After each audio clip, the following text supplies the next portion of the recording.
ಕಾಂಗ್ರೆಸ್ ಮತ್ತು ವಿರೋಧ ಪಕ್ಷಗಳ ನಡುವೆ ಬೆಲೆ ಏರಿಕೆ ಫೈಟ್ ಜೋರಾಗಿದ್ದು ಬಿಜೆಪಿ ಪ್ರತಿಭಟನೆಗೆ ಕಾಂಗ್ರೆಸ್ ನಾಯಕರು ತಿರುಗೇಟು ಕೊಟ್ಟಿದ್ದಾರೆ.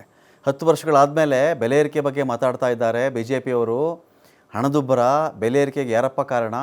10 ವರ್ಷಗಳ ಹಿಂದೆ ಇದೇ ಬೆಲೆ ಏರಿಕೆ ಜಾಸ್ತಿ, ಅದು ಜಾಸ್ತಿ, ಇದು ಜಾಸ್ತಿ ಅಂತ ಅಧಿಕಾರಕ್ಕೆ ಬಂದವರೇ ನೀವು. 3 ಪಟ್ಟು 4 ಪಟ್ಟು ಬೆಲೆ ಏರಿಕೆ ಮಾಡಿಬಿಟ್ರಿ ನೀವು. ಮೋದಿ ಕಾರಣ ಅಲ್ವೇನ್ರಪ್ಪ ಇದಕ್ಕೆ? ಅವರು ಬೆಲೆ ಏರಿಕೆ ಮಾಡಿದಾಗ ದೇಶಕ್ಕೋಸ್ಕರ ಅಂತ ಮಾತಾಡ್ತೀರಾ.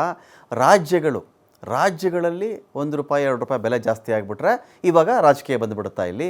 ಬೇಕಿದ್ದರೆ ಹೋಗಿ ನೀವು ನೇರವಾಗಿ ಮೋದಿ ಮನೆ ಮುಂದೆ ಕೂತ್ಕೊಂಡು ಪ್ರತಿಭಟನೆ ಮಾಡಿ ಅಂತ ಹೇಳಿ ಪ್ರಿಯಾಂಕ್ ಖರ್ಗೆ ವಾಗ್ದಾಳಿ ಮಾಡಿದ್ದಾರೆ. ಪರಿಗಣಿಸಬೇಕು ಅಂತ ನಾನು ಮನವಿ ಮಾಡ್ತಾ ಇದ್ದೀನಿ. ನೋಡಿ, ಭಾಳ ಸ್ಪಷ್ಟವಾಗಿ ನಿನ್ನೆ ಮುಖ್ಯಮಂತ್ರಿಗಳು ಹೇಳಿರೋದು ಗಮನಿಸಬೇಕಾಗ್ತದೆ. ದರ ಹೆಚ್ಚಳ ಮಾಡಿರೋದು ರೈತರು ಏನು ಉತ್ಪಾದನೆ ಮಾಡ್ತಾ ಇದ್ದಾರೆ ಹೆಚ್ಚು ಹಾಲು, ಅದನ್ನು ಕೂಡ ಖರೀದಿ ಮಾಡಲಿಕ್ಕೆ ಅನುಕೂಲ ಆಗುತ್ತೆ. ಸೊ ಇವತ್ತಿಲ್ಲ ನಾಳೆ ಏನು ಬೆನಿಫಿಟ್ ಸಂಸ್ಥೆ